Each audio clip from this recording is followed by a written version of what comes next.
This is the Seedfield Podcast, the show where Antiochians share their knowledge, tell their stories, and come together to win victories for humanity. I'm your host, Jasper Nighthawk, and today we're joined by Paul Bacco for a conversation around the question, how do we prepare young people to address some of today's biggest problems, and in particular, sustainability in this time of climate change?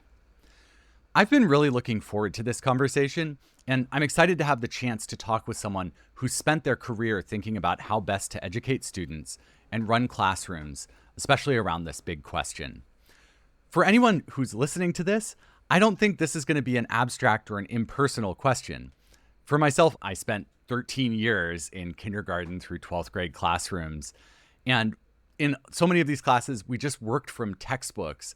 We would learn material from a specific unit, we'd complete worksheets, and that was it. The bell would ring, and we'd go to the next class, the next subject. We'd go from English to science to history to whatever our electives were.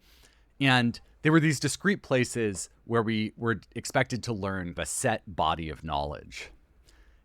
I also think that I'm not alone in having experienced a really sharp break when I went out into the world and actually started working on various jobs. Out in the world, there weren't these hard lines between subjects. There were just problems that I had to solve. And I had to bring everything that I had and sometimes bring in other resources to try to solve them.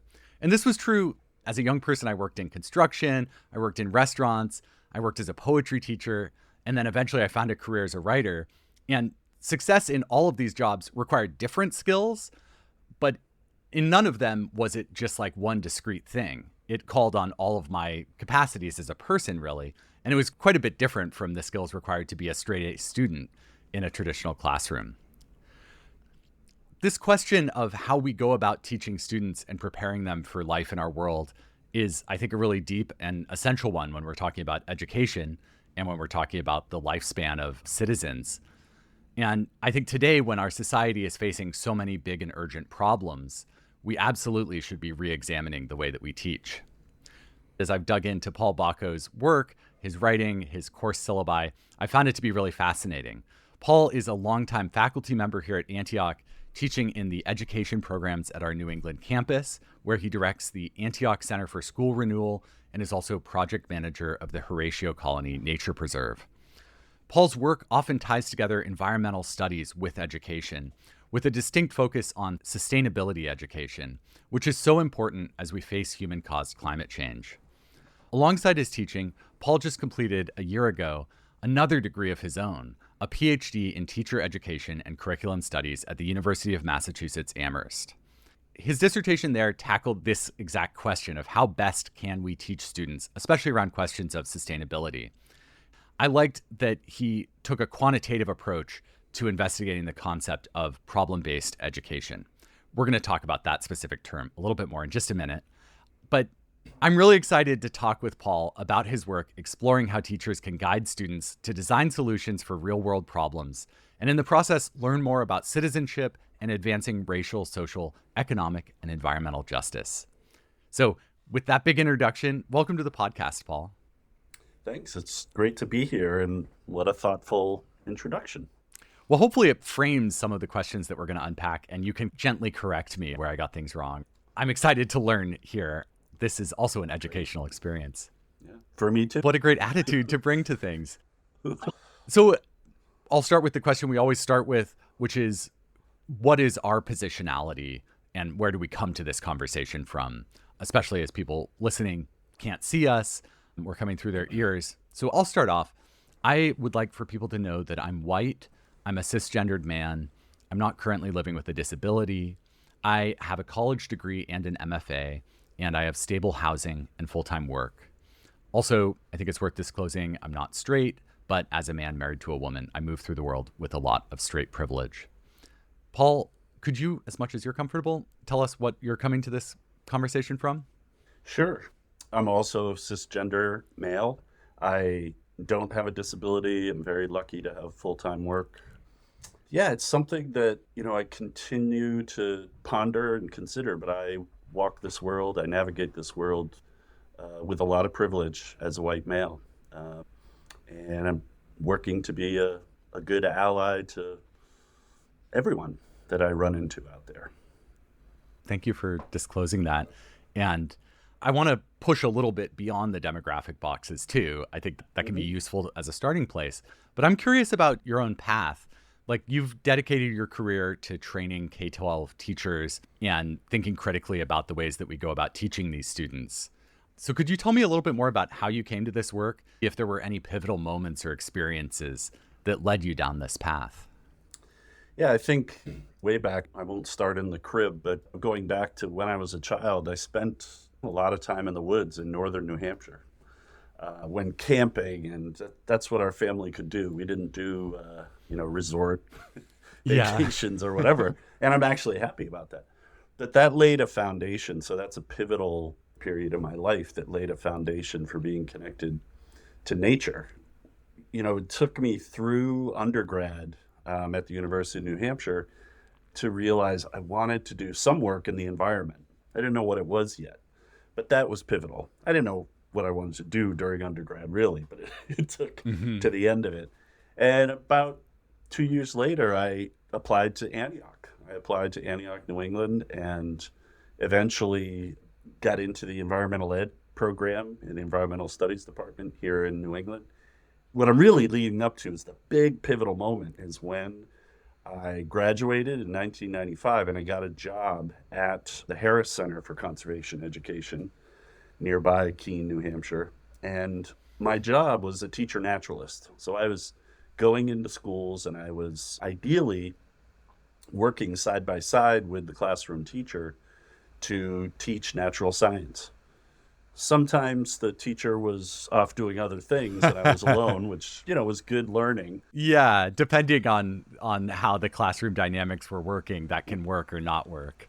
Yes. And there were adventures with that. That might be another podcast about facilitating a classroom. That launched me on a focus of teaching about nature in schools. And that's evolved since then, which we'll get into just by the focus that you have for this. But that was a big pivotal moment. I could have ended up at a nature center or a park ranger, who knows? But I ended up in schools. And it brought me back to schools. Never thought I would be there. But I just became so attracted to the challenge, the wonderful challenge of how do you make this experience even more meaningful? Teachers do great work, but how do you make this more meaningful? And my way was, at that time, focused on the environment and nature. And I did that for 4 years, and that launched me to next steps. Yeah. So eventually you became not just someone working in classrooms, but also someone like a scholar thinking critically about pedagogy and our approaches to working in classrooms. Yeah, that started intensely, 2013 when I started my doctoral studies.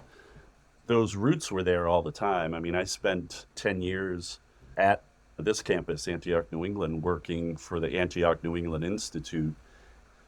We were doing community-based education, to put it in a broad term. Maybe this has come up on other podcasts, but, we're a very practice-based institution. And Definitely. so what I do now is very practice-based, but yes, it has a heavy dose of research and scholarly work. But those 10 years, that was a consulting organization. We were out in communities, bringing the resources of the university to communities to tackle challenges and design solutions. So I want to zero in on one of the ideas that you teach courses around now and that you address in this dissertation, which we're going to go through in this conversation, some of the ideas there. But it's this concept of problem-based learning. So can you tell us what problem-based learning is and how it works? Sure. It's engaging in learning by solving a problem. Students find the challenge themselves or it's presented by teachers. But instead of learning through a text, as you mentioned in your introduction, learning just through a story, you start with a challenge. And in the purest sense, there is no prior study related to the problem. However, everyone brings prior knowledge. Even the youngest of students does that. So you have something to contribute. And there may be multiple solutions. There isn't just one answer. It's important in problem-based learning to reflect, pause, reflect. This is in a lot of educational models, but pause, reflect, Yeah. and think about future use. In that problem-based experience you're having, you're developing more prior knowledge, and then you carry that on to the next design challenge or problem. Yeah. So in your dissertation, you are following an Antioch alum in her classroom. Yep. I think it's a fifth grade classroom. Fifth, sixth, yep. As they tackle the project of building a solar oven, and they split into groups and they all come up with different designs and refine those designs and have all sorts of questions about it. How long does a process like the solar oven project take? I'm not going to get the exact length right, but I mean, this was like 6 to 8 weeks at least. Okay. Is that normal for project-based education or problem-based? I would say it's normal for, this is my positionality on this coming forward, for a meaningful, deep experience, I think it is. And it could be longer, but just sort of off the cuff here, I think that's a minimum of really establishing a process and a deep experience. Yeah. That teacher, gosh, she's just a master teacher. And I'm not saying that just because she went to school at Antioch, but it helped. Those 6, 7, 8 weeks were nested in the full year, that full chapter of her career and the students' learning of other cycles like that, all sort of working together. It was never perfect, but those 6 to 8 weeks were amplified and supported by all this other work she was doing and connections she was making from the beginning of the year to the end of the year. That's beautiful. So it's also not like it's a discrete unit. It's actually has these kind of ties into the rest of the curriculum. For example, in the first, it was in the spring, it was May, I did my visits and they were really working on the solar ovens.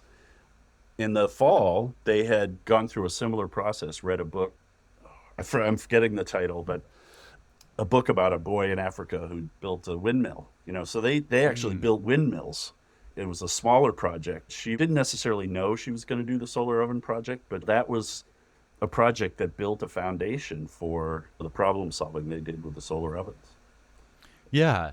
I think I can imagine how a solar oven building would engage maybe science. So you would learn about like the rays of the sun and maybe some math as you're deciding how to cut different pieces to build a solar oven. How would that engage other subjects and other areas of learning? Communication. People might not think about it as much, but in language arts curriculum, there's a whole section in the Common Core and I think other versions as well, where it's speaking and listening. And it's about being able to listen to others, be able to speak and share your opinion. And these kids, as you said, were in small groups and they had to communicate with each other. One of the images in my dissertation, it's about stems of conversation starters that are up on the board in the teacher's classroom. Things like, I understand what you're saying, and I think it's important to, so she was teaching them to come together and have their ideas bumping up against each other and to get to the best solution. So that's language arts, more language arts. Throughout the year, she did this sustainability work and this problem solving in many different ways. And at the end of the year, they had a writing project. It was a teen activism writing project. So students had to research teen activists from around the world and the US, of course. And they had different levels. She was addressing different academic skills and developmental stages in the classroom. So there were different choices. But the students were charged with investigating real teen activists and gleaning out what were the characteristics of these teen activists? What does it take? What's the essence of that? Why did these people get here? So there's just these beautiful essays, and that's part of some of my results in the dissertation, showing how the students really engaged in problem solving and understood through their own work, but also through others' work, how to tackle the tough challenges. They were reading, and then they had to write. They had a specific assignment to write, so that's another integration. Yeah, it's great to hear these things. And I agree that it's not always obvious that collaboration is a skill that we learn because it's not one of the traditional subjects necessarily. but it also engages our speaking abilities, our language arts abilities. Well, I want to expand a little bit from this one project, which is great to have it grounded in those specifics. But in your dissertation, you talk about how problem-based learning is especially effective when tackling what you call like wicked problems. I know that's not your original idea, Right. but can you tell us a little bit about wicked problems and kind of why it might be important for students to have skills to tackle those? A wicked problem. It sounds like a off-the-hand name, but Yeah. it's actually in literature. It sounds like an old English. Yeah. Yeah. But a wicked problem, it's got some literature around it and some thinking around it. And it's a problem that has inherent contradictions. There are multiple solutions. There is really, I said problem-based learning, there isn't just one answer. For some of these problems, there just is no apparent answer. There's These are answer. tough, gnarly problems. And examples are climate change. Yeah. And where we're at with that. Just take a look at the countries that are coming together every year to tackle issues. You just listen to the news. It's just all about a wicked problem. Just the example of, less developed countries really pushing on developed countries. Like, we're not just going to make changes. You need to help us. You caused all this. It's very challenging. Yeah. On the level of society, somebody's going to have to pay for it. Somebody's going to have to muster the will and maybe give some things up. With climate change, there's so much carbon emissions that are already baked in that we're not going to be able to avoid climate change entirely. Right. Obviously, it's already affecting us. Other examples, poverty. That's another good one that has a lot of well, here in California, I see every day a really profound crisis in not having enough housing supply to house everybody and people living in really terrible conditions. And as our state has struggled to address the problem, there are homeowners who are affected by it today and would like to see people arrested and carted away. And there are people who will see their houses decrease in value if there are enough houses to go around. And some of those people can barely make the payments on their enormous mortgages, and they will really negatively be affected. So this is getting a little bit far from what you might teach in a 6th grade classroom, but these problems are all around our society. And when I was reading your dissertation, I was thinking about this. It really reminded me of Horace Mann, the founding president of Antioch. I mean, he's kind of the father of public education in the US. And he wrote extensively about the importance of education to people being citizens and having a democracy where the people are the ultimate source of power rather than just sort of some enlightened elite or enlightened monarch. And it struck me that these are exactly the kind of problems that we have to confront as citizens, these wicked problems. Do you see students who engage with this type of problem-based learning gaining the ability to engage in really tough questions? Yes. And that's true in my dissertation research, but also beyond it when I'm not necessarily looking at it as formally, especially in those writing pieces. I talked about the teen activism paper that the 5th and 6th graders did. They were able to demonstrate, and we should return to this, about how much of this are we putting on kids? Because it can be a lot. But in those papers, there are different abilities with the 12 students in the classroom. But to varying degrees, they were able to hold up these big concepts, equity, economy, and environment. When you're problem solving within the context of sustainability and sustainability education, you have to bring those 3 E's together. And those are big concepts coming together and that are competing with each other. Environment and economy and social justice and equity. They were able to start talking about them.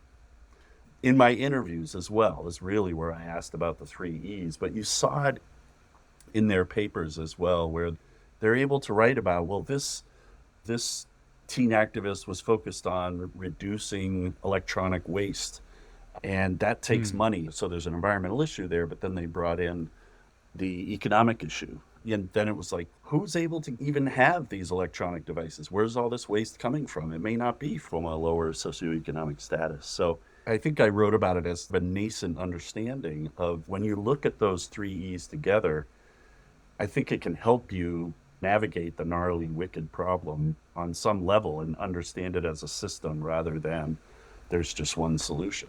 You've got to look at all those variables.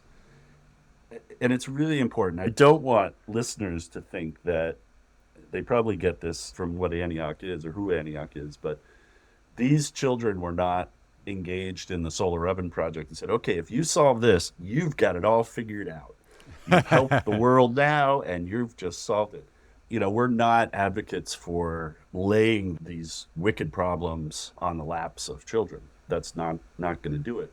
What we can do, though, is engage them in thinking about their world and solving smaller problems as a way to build up skills and to really engage students of all ages in decision making and citizenship, as you referenced with goals of our first president, Horace Mann, how important that is. So we can do that in small ways and meaningful ways so children and youth can participate and contribute, but not in terms of, we couldn't figure it out. Here you go.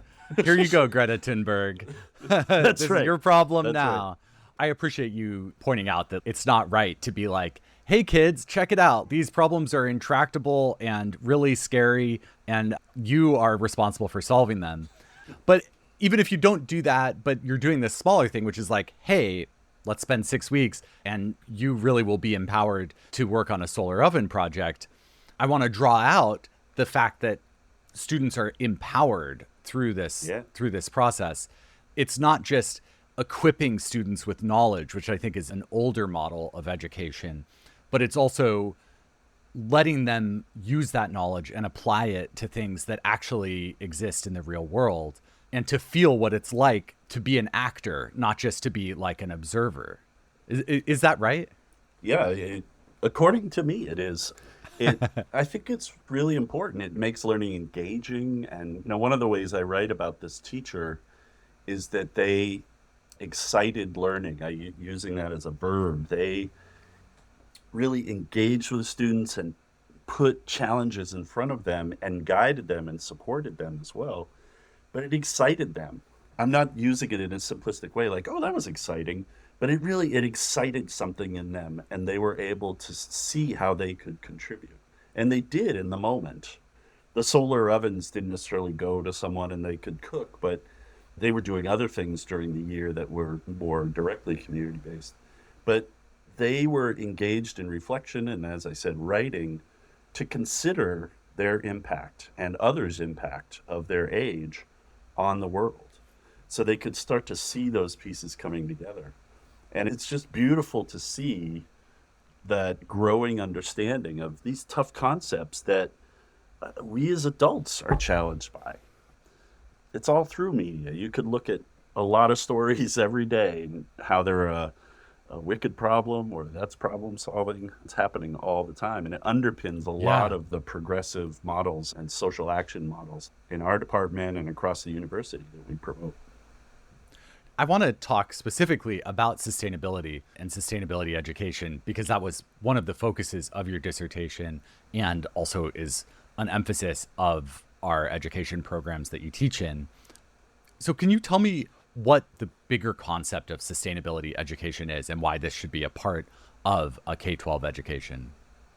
Yeah, one way to describe it is teaching in a way that prepares students to live and contribute to the world in a way that preserves the world for future generations. So that's a broad way to think about it.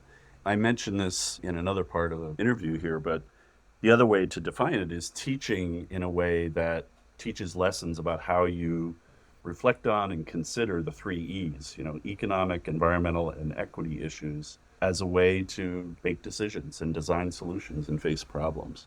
And those are pretty abstract definitions. Yeah. And it's challenging, but that's the core of it, really looking hard at that.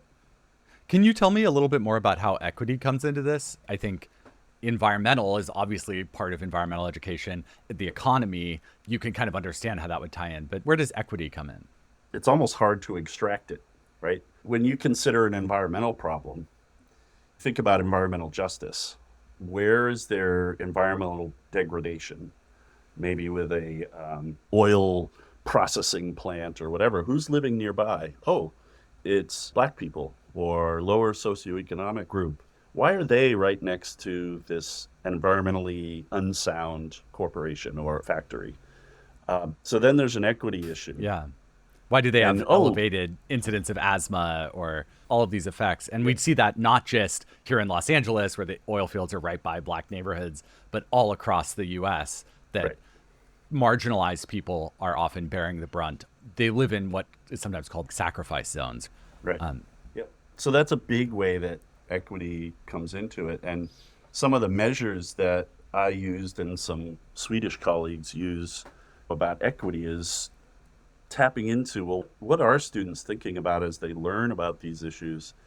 And are they in a place where they're thinking about, how do I share and help create access for other people to the environment, to nature, to learning from environment? How do I help create access to that? Am I donating? Am I supporting others? On the educational side of it, how am I engaging in the world and trying to create a more equitable society?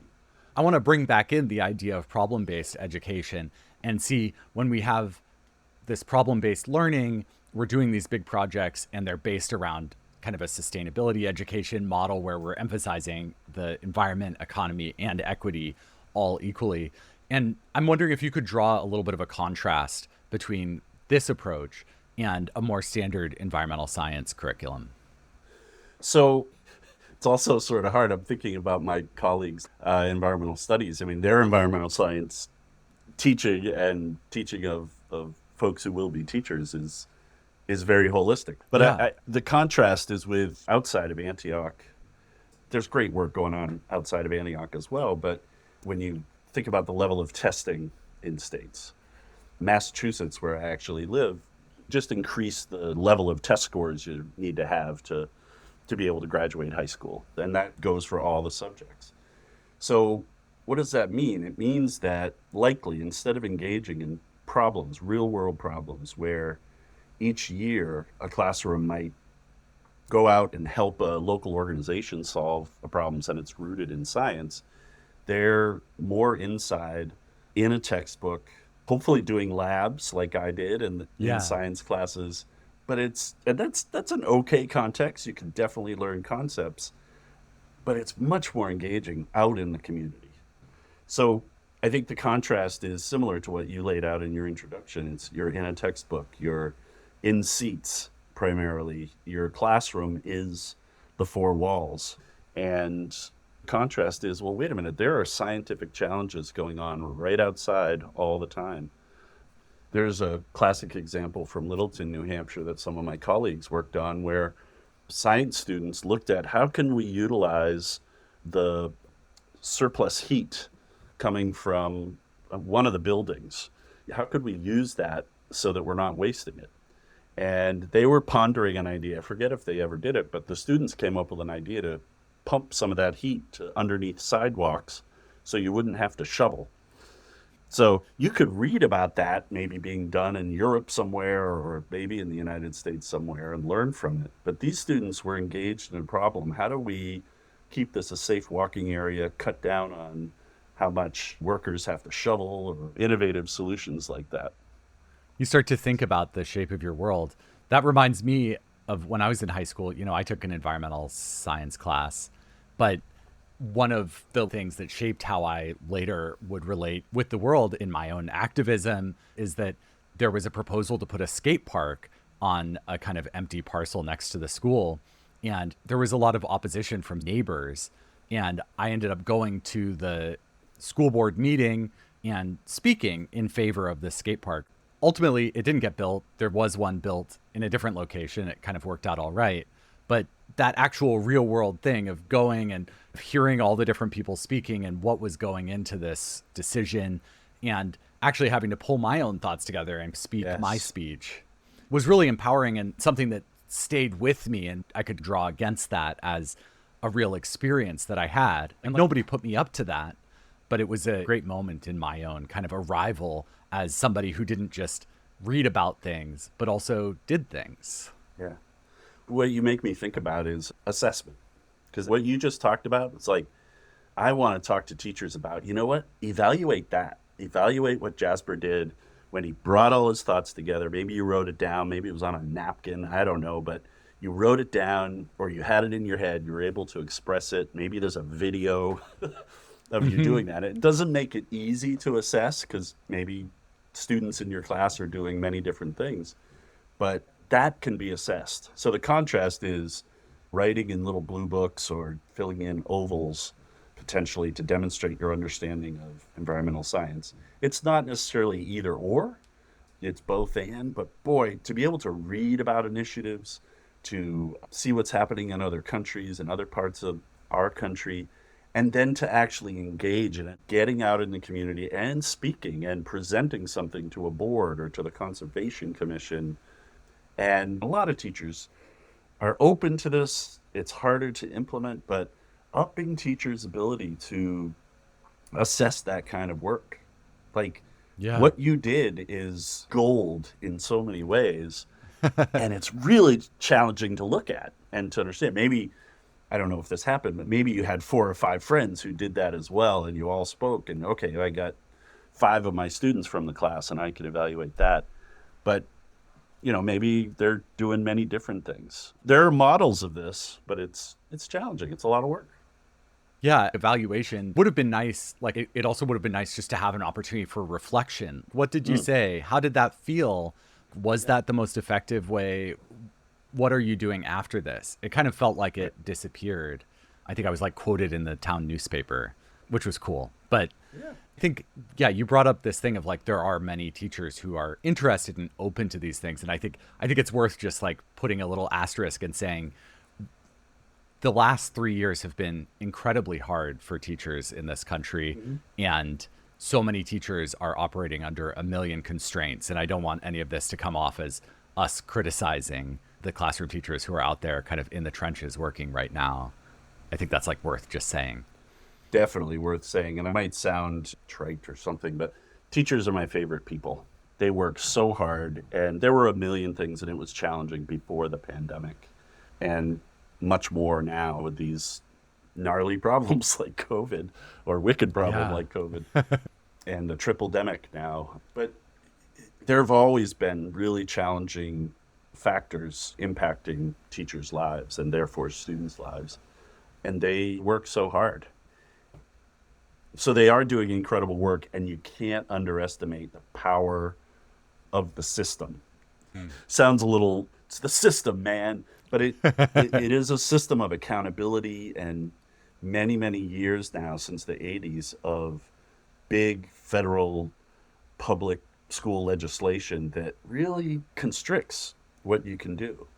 And assessments, accountability, there's a place for it, but it's still, even though we haven't had a huge bill lately, the impetus that schools have to help us compete in the world market or global market is still really strong. And that leads to testing, that leads to accountability. And it's harder for people to see how you can really have achievement and bring just incredible people into the world, or while they're students, to contribute through place-based, through sustainability education and problem-based learning. Yeah. It's harder to see that. It's there, but it's harder to see. The teachers who are most interested in doing this often are facing this enormous bureaucratic inertia to keep teaching in ways that have become traditional in the last 100 years in this country. We are almost out of time, so I want to bring around to our last question, which is, I'm wondering, not everybody listening to this is necessarily going to be a K-12 teacher or a student in one of those classrooms. And I'm wondering if there are any lessons, as you've thought about this over the years, that we could take from these practices of problem-based education, and we could apply them beyond our elementary and high schools. And I'm not alone in looking for ways to make our world more sustainable, but I often find that that's easier to say than it is to do and to put into practice. So I'm wondering if there are some of these lessons from problem-based education, from sustainability education, that we can apply out in our own lives, our families, and our communities. A couple things come to mind. One of the foundations of problem-based or place-based or sustainability education is engaging in the problem solving, engaging in the community. And I think that's a lesson. I don't find it hard to convince teachers, or if I'm talking to a parent, that that's a good thing. Yes, let's get kids involved with community and participating and doing a display at that museum or working with the Conservation Commission or wherever. It's not hard to convince people to do that. It's harder to implement in schools. But I think there's a parallel, and there's been some work done on this about adults or citizens' engagement in community. And it's down, whether it's just social gatherings or, boy, school boards it's a whole subject, but any sort of local governance, there's some extreme movements with that, I think, to bring extreme views. But the importance of participating and contributing, I think, is a parallel that needs to be brought back to all of us, myself included. I'm like, I could do more. The other thing that comes to mind is, especially from sustainability education and problem solving or problem-based learning and wicked problems, is the importance of systems thinking and understanding the multiple elements in any system, whether it's a school system or a community overlapping with a school system, a university, all the different elements that you have to take into consideration and the conflicting or the competing needs. But systems thinking is really important. It's also, along with the 3 E's, which you can consider a system, it's fundamental of sustainability education and sustainability in general. So all of us being able to see more. There are some things in the world, I think, where it's either yes or no, or it's a binary. But I think it's not too many. We're in a dynamic, complex endeavor. Well, I think that encouragement to be involved in our communities and to find ways to do that and to contribute and to think about things not as simple yes or no, or like there's easy answers, but to look at the larger systems is a beautiful place to leave it. So thank you so much for coming on the show, Paul. Thank you. It's been a pleasure. Paul teaches in Antioch's School of Education, which offers a certificate in climate change education, a master's of education in educating for sustainability, and many other classes, certificates, and degree programs around this topic. We have a link for more information in our show notes. We'll also link there to Paul's dissertation. We post these show notes on our website, theseedfield.org, where you'll also find full episode transcripts, prior episodes, and more. The Seedfield podcast is produced by Antioch University. Our editor is Johanna Case. I'm your host, Jasper Nighthawk. Our digital designer is Mira Mead. Jen Mont is our web content coordinator. Sierra-Nicole DeBinion is our work study intern. A special thanks to Karen Hamilton, Amelia Bryan, and Melinda Garland. Thank you for spending your time with us today. That's it for this episode. We hope to see you next time. And don't forget to plant a seed, sow a cause, and win a victory for humanity. From Antioch University, this has been the Seedfield Podcast.